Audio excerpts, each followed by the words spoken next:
3 in the morning. Your phone rings. The voice on the other end is crying, desperate, begging for help. It's your grandson. He's in jail. He needs money. Right now. And he makes you promise not to tell anyone. What would you do? Margaret Henderson thought she knew the answer. She was a retired math teacher. Careful with money. Sharp. She'd managed a household budget for 45 years. She raised 3 kids. She thought she was too smart to fall for a scam. She was wrong. Over 6 months, she sent $127,000 to save her grandson from jail, from lawyers, from medical bills. She sold her wedding ring. She emptied her life savings. She maxed out every credit card. All to protect the boy she loved. Until the day she saw him at the grocery store, healthy, happy, completely fine. He'd never been in jail. He'd never been in an accident. He'd never called her asking for help. The voice on the phone wasn't her grandson. It was a criminal. Part of an international fraud operation that had already destroyed 46 other families. Margaret was victim number 47. The FBI told her she'd never see that money again. The shame almost killed her. But here's what the scammers didn't count on. Margaret didn't stay silent. She didn't hide. She turned her worst nightmare into a weapon. And in the process, she saved 47 people from the exact same fate. How does a retired math teacher lose her entire life savings to a phone call? What makes intelligent people ignore every red flag? Why do professional criminals target grandparents specifically? And how did Margaret transform from victim number 47 into a fraud-fighting hero who now works with the FBI? Before we answer those questions, you need to understand who Margaret was before that phone call. Because the woman who sent $127,000 to a stranger wasn't reckless. She wasn't stupid. She was something far more dangerous. She was lonely. And loneliness, as you're about to discover, is the most powerful weapon a scammer can use. I never thought I'd be the kind of person who falls for a scam. I raised 3 children. I managed a household budget for 45 years. I taught high school mathematics for 32 years before I retired. I was careful. I was smart. Or at least, I thought I was. But loneliness has a way of making you ignore the voice in your head that says something isn't right. And in August of 2023, that's exactly what happened to me. My name is Margaret Henderson. I'm 73 years old, and I live alone in a small condo near the beach in Clearwater, Florida. My husband Robert died 3 years ago from pancreatic cancer. The kind that takes you fast. One day we were planning a cruise for our 50th anniversary. 3 months later, I was picking out his casket. After he died, the silence in our home became unbearable. I tried filling it with television, with books, with walks on the beach. But nothing worked. The emptiness followed me everywhere. My son Michael lives in Colorado with his family. My daughter Sarah is in Boston. They call once a week, maybe twice if I'm lucky. And Danny, my grandson, Michael's boy, he's 24 now, busy with his own life in Orlando. I see him maybe twice a year. Christmas and Thanksgiving if I'm fortunate.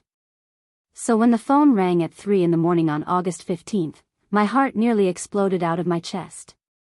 Nobody calls at 3 in the morning with good news. I fumbled for my glasses on the nightstand, knocked over a glass of water, and grabbed the phone. My hands were shaking. The air conditioning hummed in the background, but I could still hear my own heartbeat pounding in my ears. Hello? My voice came out scratchy, panicked. Grandma? The voice on the other end was crying. Sobbing, actually. Grandma, it's me. It's Danny. I sat up straight. Every muscle in my body tensed. Danny? Baby, what's wrong? What happened? I'm so sorry, Grandma. I'm so sorry. He was crying so hard I could barely understand him. I messed up. I messed up really bad. Where are you? Are you hurt? I was already swinging my legs out of bed, looking for my slippers in the dark. I'm in Miami. There was an accident. A car accident. I wasn't drinking, I swear I wasn't, but the other driver, he's saying I ran a red light and now I'm at the police station and they arrested me and I don't know what to do. The words came out in a rush, tumbling over each other. Pure panic. Oh my God. Oh my God, Danny. Are you okay? Are you injured? I broke my nose. That's why I sound weird. But Grandma, that's not the worst part. They're keeping me here. They said I need to post bail or I'm going to stay in jail until the court date and that could be weeks and I can't do that, Grandma, please. My mind was racing. My sweet Danny. My grandson. In jail. How much is the bail? $8,500. He was still crying. I know it's a lot. I know. But I have nobody else to call. Mom and Dad, they're going to kill me. They're going to be so disappointed. I can't tell them. Not yet. Not until I figure this out. You're the only one I can trust, Grandma. Please. I'm begging you. $8,500. I had it. Barely. But I had it. Robert's life insurance money was sitting in a savings account. For emergencies.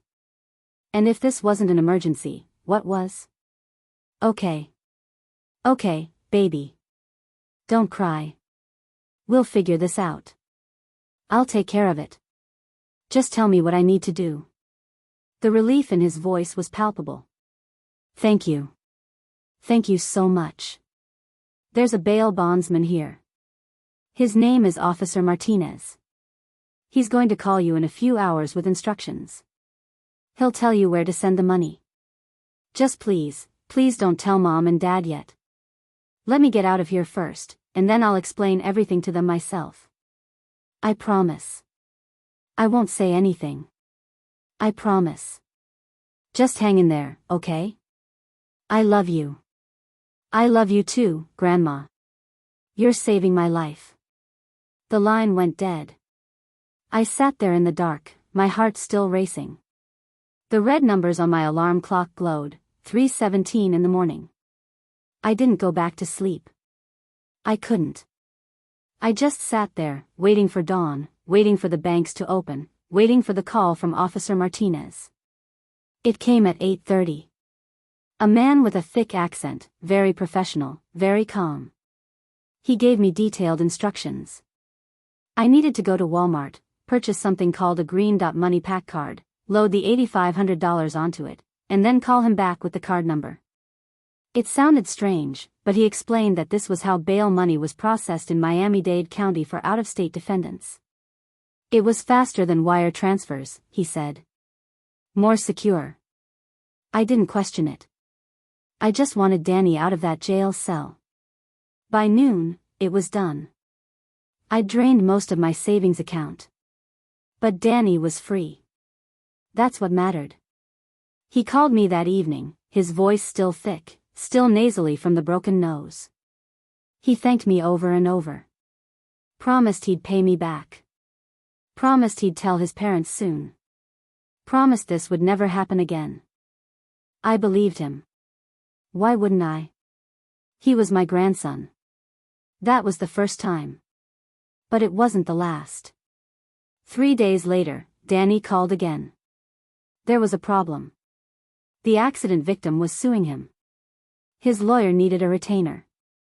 $5,000. I hesitated this time. I asked if maybe we should tell his parents now. But Danny broke down crying again. Said he couldn't bear to disappoint them. Said he needed just a little more time to sort everything out before involving them. Said I was the only person in the world who truly understood him. And God help me, I sent the money. Then it was the medical bills.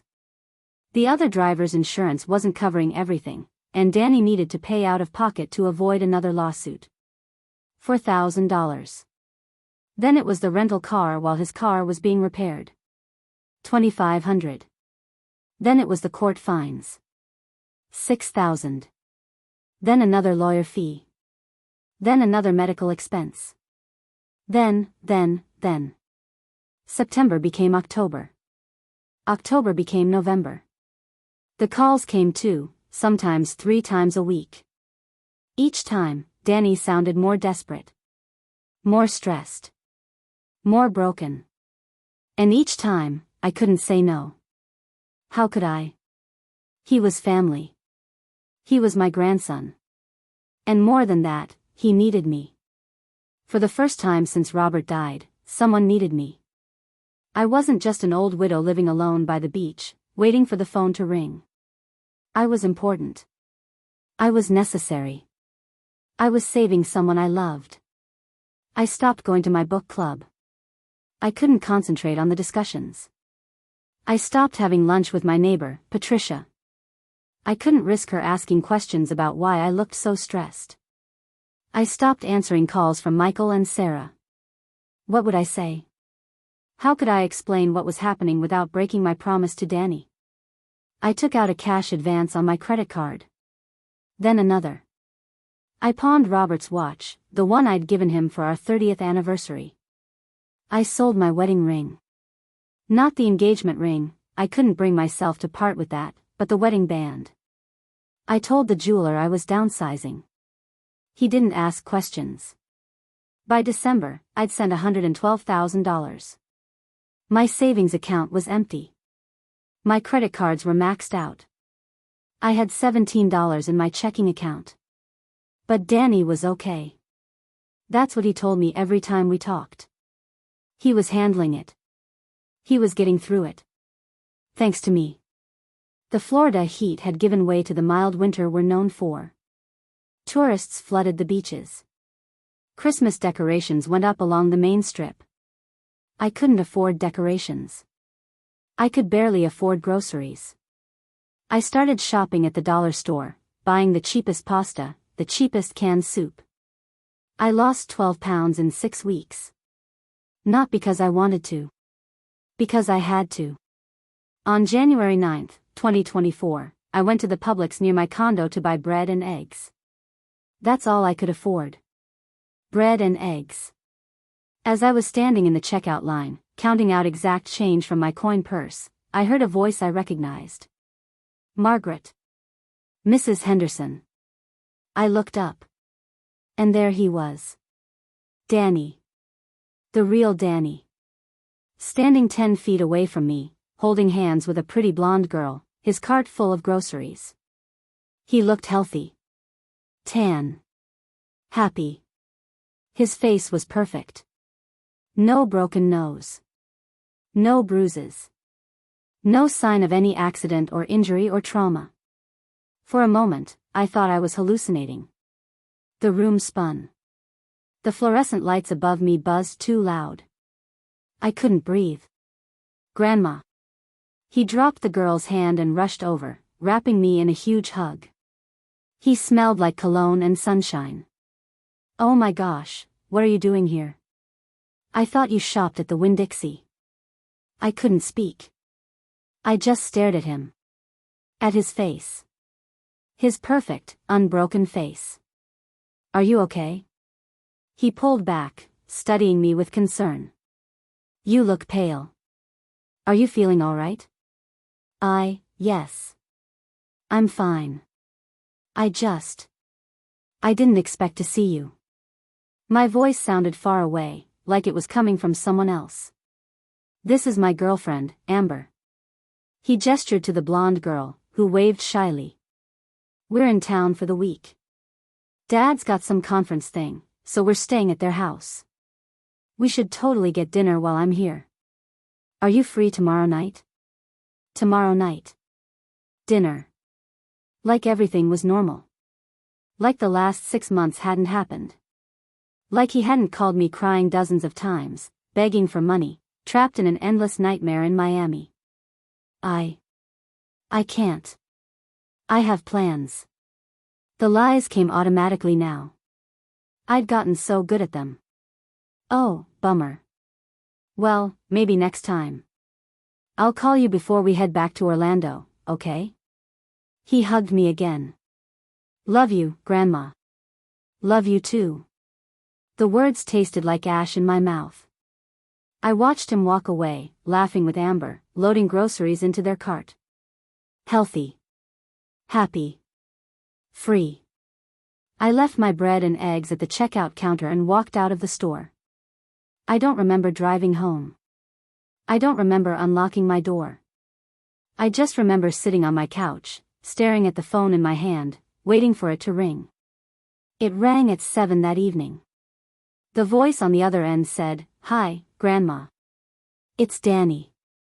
I've got some bad news about the lawyer fees." My hands were shaking. My whole body was shaking. "Who are you?" Silence. Long, terrible silence. "Grandma? It's me. It's Danny. Are you okay?" I saw him today. I saw Danny. The real Danny. At the grocery store. He's fine. He was never in an accident. He was never in jail. So I'm asking you again. Who are you? The line went dead.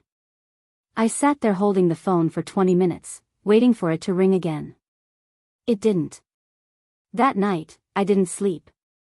I pulled out every bank statement, every receipt, every credit card statement from the last 6 months. I laid them all out on my dining room table. $127,000. That's what I'd sent. To a stranger. To a voice on the phone pretending to be my grandson. I'd been so stupid. So unbelievably stupid. At dawn, I called Michael. My son. Danny's father. I hadn't spoken to him in 3 months. The phone rang 4 times before he picked up. "Mom? Is everything okay? It's 6 in the morning there." I couldn't speak. The words were stuck in my throat, tangled up with shame and humiliation and grief. "Mom? You're scaring me. What's wrong? I need to tell you something." My voice cracked. "And you're going to be so angry with me. And disappointed. And I don't know if you'll ever forgive me. But I have to tell you." And then I did. I told him everything. About the phone call in August. About the bail money. About the lawyer fees and the medical bills and the court fines. About the $127,000 I'd sent to a stranger. About how I'd sold my wedding ring and emptied my savings and maxed out my credit cards. About how I'd been lying to him for 6 months. When I finished, there was silence. Long, heavy silence. I could hear him breathing on the other end, processing, trying to understand. "Mom." His voice was tight. Controlled. Like he was trying very hard not to explode. "Why didn't you call me? Why didn't you call Danny? Why didn't you verify any of this?" "Because he asked me not to. Because I thought I was helping him. Because I'm a stupid old woman who got tricked by a phone call." "You're not stupid." His voice softened. "But Mom, this is bad. This is really, really bad. I need to make some calls. Stay by your phone, okay? Don't talk to anyone. Don't answer any numbers you don't recognize. I'm going to figure this out." 2 days later, on January 11th, someone knocked on my door at 9 in the morning. I looked through the peephole and saw 2 people in dark suits. A man and a woman, both young, both serious. My stomach dropped. I opened the door. "Margaret Henderson?" the woman asked. She had kind eyes, but her mouth was set in a grim line. "Yes. I'm Special Agent Karen DeLuca with the FBI, and this is Special Agent James Park. May we come in?" FBI. The word echoed in my head. This was real. This was actually happening. I nodded and stepped aside, letting them into my small living room. They sat on my couch. I sat in Robert's old recliner, the one I could never bring myself to get rid of. Agent DeLuca pulled out a folder. Mrs. Henderson, we've been working with your son Michael. He reported what happened to you. I want you to know that you're not alone. We're investigating a large-scale fraud operation that has victimized over 70 people in Florida alone, mostly elderly individuals. You're victim number 47 in our case file. Victim number 47. Not even special. Just another foolish old woman on a list. Agent Park leaned forward. These criminals are sophisticated. They use voice modulation software, social engineering techniques, and psychological manipulation. They specifically target grandparents because they know the emotional connection is strong. They know you'll do anything to protect your grandchildren. This is not your fault. But it felt like my fault. Every penny of it felt like my fault. Agent DeLuca opened the folder and showed me printouts. Phone records. Financial tracking reports. Photographs of suspects. The operation is based in Jamaica. They use burner phones, cryptocurrency, and money mules to launder the funds. The man you were speaking to is likely part of a call center with dozens of other scammers, each one running multiple cons simultaneously. They have scripts. They have training. They're professionals. Can you get my money back? My voice was small. Childlike. The agents exchanged a glance. Agent Park shook his head slowly. I'm going to be honest with you, Mrs. Henderson. The chances of recovering any of your money are extremely low. Once funds go offshore like this, through the channels they use, it's almost impossible to trace or recover. We'll do everything we can, but I don't want to give you false hope. $127,000. Gone. Just gone. My entire life savings. Robert's life insurance. Everything we'd worked for. Everything we'd saved. Vanished into thin air because I believed a voice on a phone. I started crying. Not pretty crying. Ugly, gasping sobs that shook my whole body. Agent DeLuca moved to sit beside me, putting a hand on my shoulder. She didn't say anything. There was nothing to say. When I finally stopped crying, Agent Park continued. We'd like your help, if you're willing. We're building a case against this organization. Your testimony, your records, your cooperation could help us shut them down and prevent this from happening to others. Would you be willing to work with us? I nodded. What else could I do? Over the next 2 weeks, I gave the FBI everything. Every phone record, every receipt, every detail I could remember about the calls. The agents were patient with me, kind, never judgmental. They explained how the scam worked, how the criminals found me, how they knew exactly what to say to manipulate me. They showed me transcripts of other victims' experiences. The stories were all eerily similar. Different names, different details, but the same basic structure. The same emotional hooks. The same desperate voices asking for help. I wasn't unique. I wasn't special. I was just another target who fell for the oldest trick in the book. Michael flew down from Colorado in February. He sat at my dining room table and went through my finances with me. It was worse than I thought. I owed $43,000 in credit card debt. My savings were gone. My retirement account was untouched, thankfully, but I couldn't access it without penalties for another few years. I was, for all intents and purposes, broke. You're going to have to declare bankruptcy, Mom. Michael's voice was gentle, but firm. There's no way around it. You can't pay this debt. Not on your fixed income. Bankruptcy. At 73 years old. After a lifetime of being responsible with money, of living within my means, of teaching my children the value of financial planning. Bankruptcy. I'm so sorry, I whispered. I'm so sorry. Stop apologizing. Michael reached across the table and took my hand. You were scammed by professionals. This wasn't your fault. But we need to deal with reality now. I'm going to help you. Sarah's going to help you. We're not going to let you lose your home. But you have to promise me something. Anything. If anyone ever calls asking for money, for any reason, you hang up and call me immediately. I don't care what they say. I don't care how convincing they sound. You call me first. Promise? I promise. But the shame didn't go away. It lived in my chest like a stone, heavy and cold. I couldn't look at my neighbors without wondering if they knew. I couldn't go to church without feeling like everyone was staring at me, judging me. The foolish old woman who got conned out of her life savings. I stopped leaving my condo except for necessities. I stopped answering the phone entirely. I just existed, day after day, in a fog of humiliation and regret. In early March, Agent DeLuca called. Mrs. Henderson, I have a request. There's a community education program we're running at the Clearwater Senior Center. We're trying to educate elderly residents about fraud prevention. We've been having trouble getting people to take it seriously. They think it won't happen to them. But if they heard from someone who actually experienced it, someone real, it might make a difference. Would you be willing to speak? Every fiber of my being screamed no.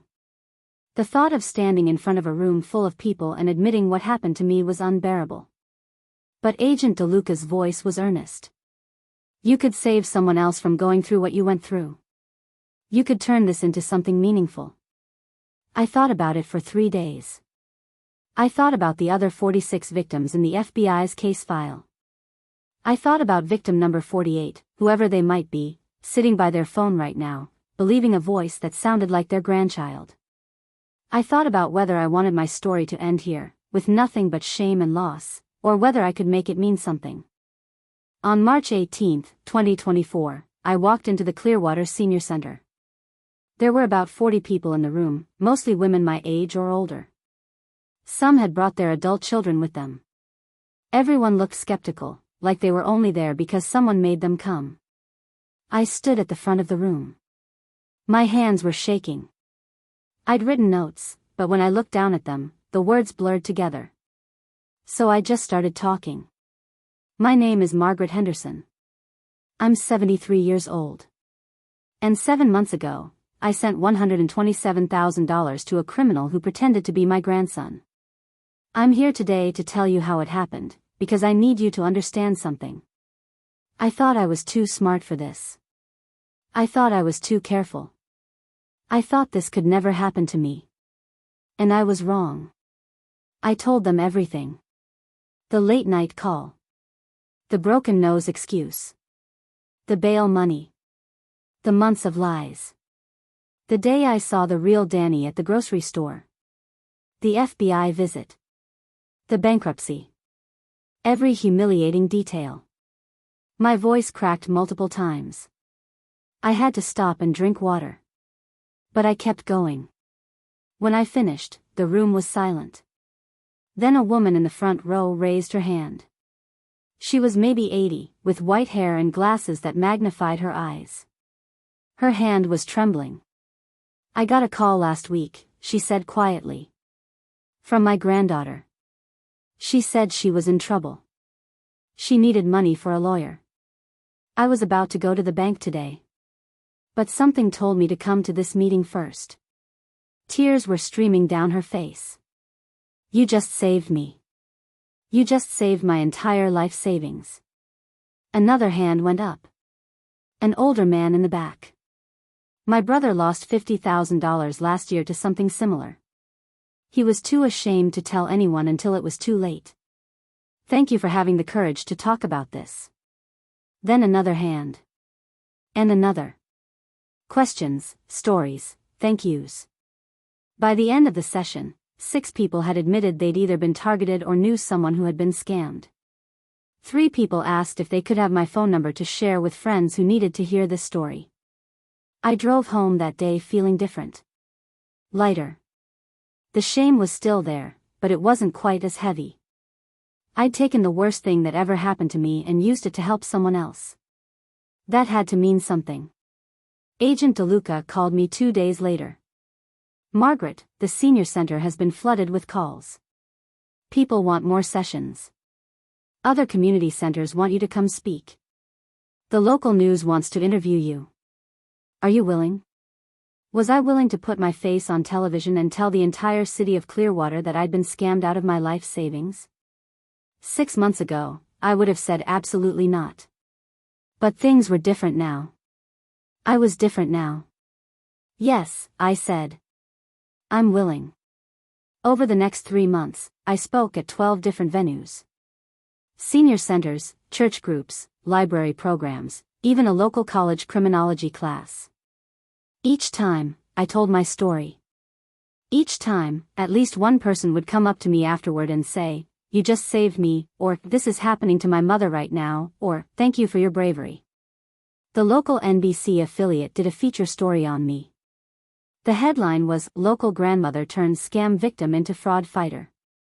It aired during the 6 o'clock news. My phone rang non-stop for 2 days. Some calls were from reporters. Some were from other victims wanting to share their stories. Some were from people who just wanted to say thank you. Michael called after he saw the news segment. "Mom, I'm so proud of you. Do you know that?" I hadn't heard those words from him in a long time. Maybe I needed to hear them more than I realized. In June, the FBI informed me that they'd shut down 3 call centers in Jamaica linked to the fraud operation. Over 24 people were arrested. My case was used as evidence in the prosecution. Agent DeLuca told me that my testimony helped secure convictions. It didn't get my money back. The chances of that were still essentially zero. But it meant the people who did this to me, who did this to dozens of others, would face consequences. That same month, I was invited to speak at a national conference on elder fraud in Washington, D.C. The FBI flew me out. I stood on a stage in front of 300 people, law enforcement officials, social workers, victim advocates, and I told my story one more time. When I finished, they gave me a standing ovation. Me. Margaret Henderson. Retired high school math teacher. Widow. Scam victim. Standing ovation. A woman approached me afterward. She was maybe 50, professionally dressed, carrying a briefcase. "Mrs. Henderson, my name is Jennifer Ross.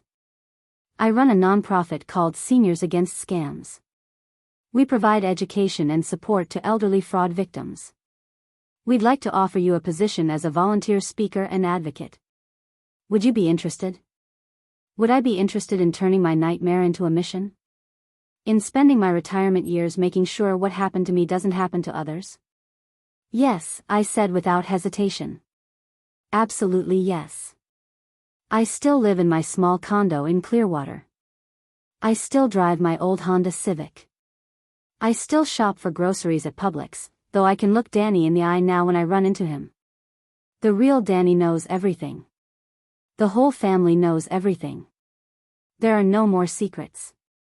No more shame. Well, less shame, anyway. I'm working on it.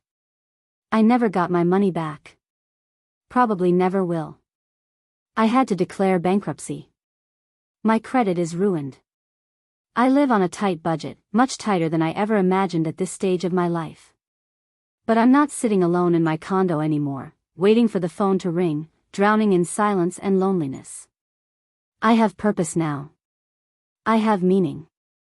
Every time I speak at a community center and someone comes up to me with tears in their eyes saying I saved them from making the same mistake, I feel a little piece of what I lost come back to me. Not the money. Something more important. My dignity. My sense of self-worth. My belief that my life still matters. The loneliness is still there sometimes. Robert is still gone. My kids are still far away. But I'm not isolated anymore. I have a community now. Other victims who've become advocates. FBI agents who've become friends. Seniors who've heard my story and invited me to their homes for coffee, for lunch, for conversation. People who see me not as a foolish old woman who got conned, but as someone who survived and fought back. I get emails and letters from all over the country now. People sharing their stories. People asking for advice. People thanking me for speaking up. Last week, I got a letter from a woman in Michigan who said she'd been about to wire $10,000 to someone claiming to be her nephew when she remembered seeing my interview online. She hung up and called her nephew directly. He answered from his office, completely confused. He'd never called her. She saved her money because of my story. That's 47 lives I know about. 47 people who didn't fall into the trap because I was willing to talk about falling into it myself. How many others have I reached that I don't know about? How many people heard my story secondhand, from a friend or family member, and it made them think twice when they got that suspicious call? If you're watching this video right now, hear me. Scammers are sophisticated. They're professionals. They study human psychology. They know exactly what buttons to push. They prey on our love for our families, on our desire to help, on our fear of judgment. They sound convincing because they've practiced on hundreds of people before you.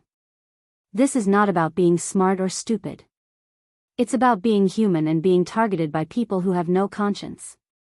If you get a call from a grandchild, a niece, a nephew, anyone in your family claiming to be in trouble and needing money urgently, hang up.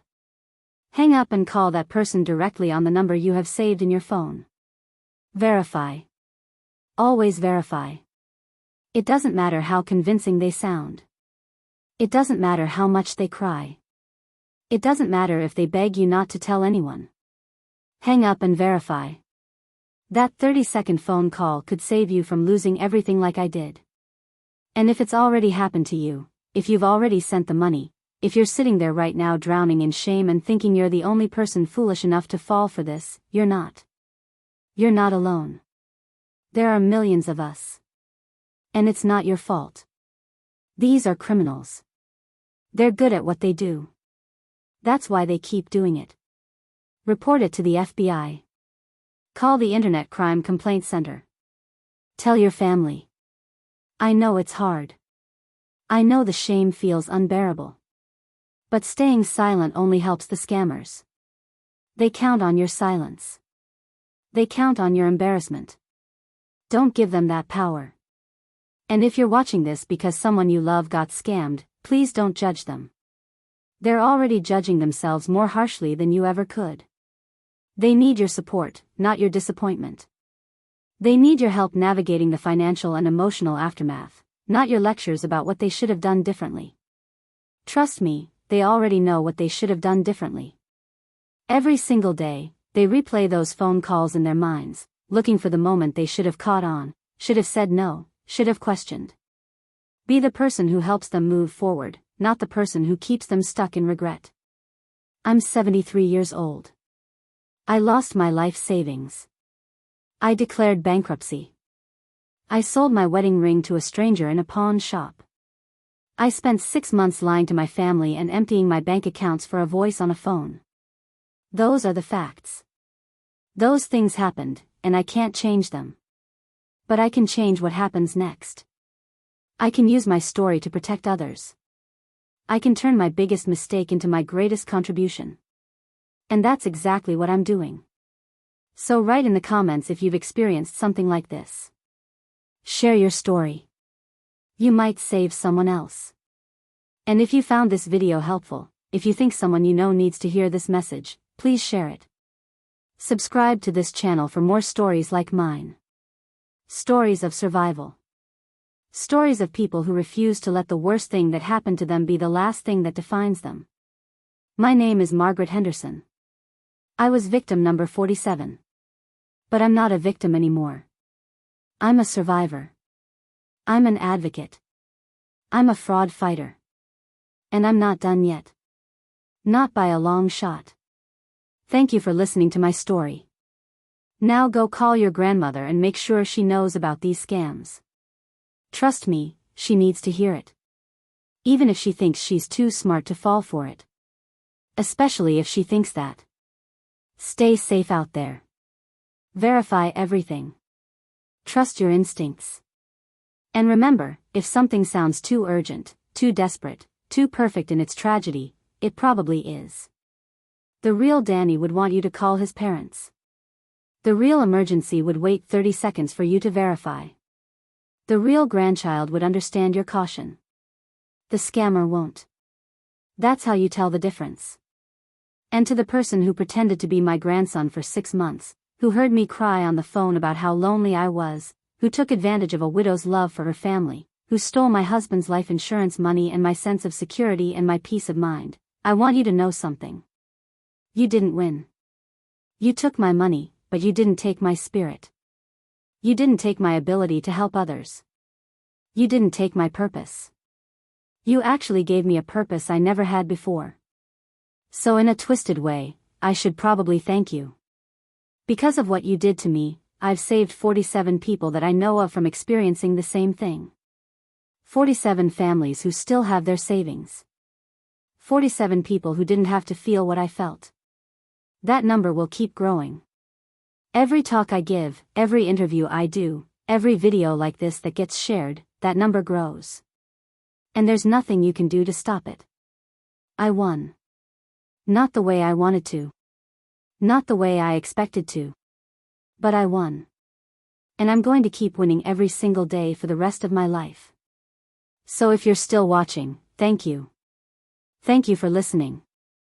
Thank you for caring. Now go protect yourself and the people you love. That's the best thank you you could give me.